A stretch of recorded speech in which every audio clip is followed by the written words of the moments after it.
سارے صحابہ مل کے آئے، کہنے لگے عمر فاروق سے کہنا ہے نبی پاک کے زمانے میں تو ظاہراً غربت تھی، ابو بکر کے دور میں بھی غربت تھی، اب تو بڑا مال ہے،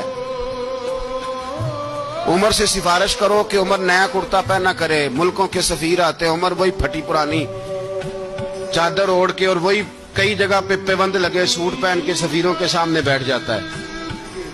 عمر کو مشورہ دو، طے ہو گئی بات۔ سب نے جب مشورہ دے لیا تو سارے کہنے لگے یہ بتاؤ شیر کی مونچھ کو ہاتھ کون لگائے گا؟ کہنا کس نے ہے؟ بندہ بھی تو ڈھونڈو نا۔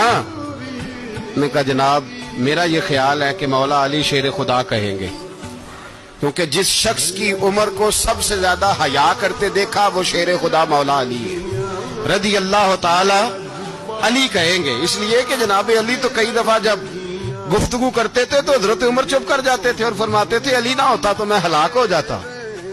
تو کہا علی سے کہو۔ جناب علی شیر خدا کو بلایا، کس کام کے لیے؟ جی اللہ اکبر۔ یہ ذرا آپ نے اس دور پہ اس بات کو ذرا لاکا جناب ان سے کہیں کہ زیادہ نہیں، ایک کرتا نیا پہن لے، سفیر آتے ہیں وزیر آتے ہیں تو ایک کرتا نیا پہن لے۔ حضرت علی کو بلایا، فرمانے لگے کوئی اور بات ہوتی تو میں کہہ دیتا، یہ والی میں نہیں کہہ سکتا، کوئی اور ہوتی تو میں عمر کو کئی دفعہ کہہ دیتا ہوں، جلال میں بھی تو سن، یہ والی میں نہیں کہہ سکتا، میں تمہیں ایک مشورہ دیتا ہوں۔ کہ وہ کیا؟ کہنے لگے سیدہ عائشہ صدیقہ سے کہو، وہ مومنوں کی ماں ہیں، عمر ٹالے گا نہیں۔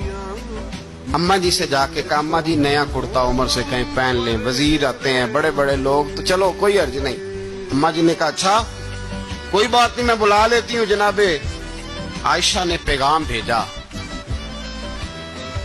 جب خادم نے کہا نا مصطفیٰ کے گھر سے پیغام آیا ہے تو 20 لوگ بیٹھے تھے، عمر کانپتے ہوئے اٹھے، کانپتے دوڑے۔ حضرت عائشہ پردے میں تھی تو فرماتی ہیں عمر اتحیات کی حالت میں بیٹھ گئے۔ کہا اماں جی دیر تو نہیں ہو گئی مجھے آنے میں؟ کہا نہیں ٹائم پہ آ گئے ہو، کس لیے بلایا تھا؟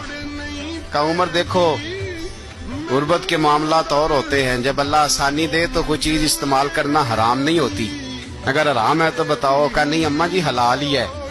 تو فرمایا پھر اتنے سفیر آتے ہیں مشیر آتے ہیں، اب تو مال غنیمت بڑا آتا ہے، ڈھیر لگ جاتے ہیں مسجد میں، تو چل ایک نیا کرتا تم بھی پہن لیا کرو، اور آپ نیا کرتا پہنو گے تو دھاک بیٹھے گی غیروں پر۔ تو صحابہ کا مشورہ ہے کہ آپ نیا لباس پہنے۔ اماں جی کہتی ہے میں نے حکم دیا تو عمر چپ کر گئے، گردن جھک گئی۔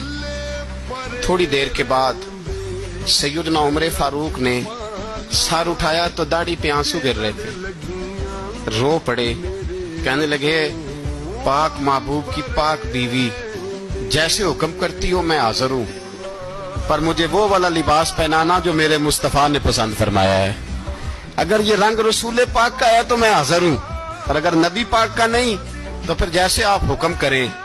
جناب عائشہ کہتے ہیں عمر روئے تو میں زیادہ روئی، میرا پلو بھیگ گیا آنسوؤں سے۔ میں نے کہا عمر آپ جائیے۔ عمر یوں نکلے تو جو صحابہ کھڑے تھے وہ کونے میں تھے، سارے آ گئے۔ کہا اماں جی کیا بنا؟ فرمایا بھائی تم سب جو باتیں کہتے ہو وہ اپنی جگہ ٹھیک ہیں، پر عمر جو بات کرتا ہے وہ سب سے زیادہ ٹھیک ہے۔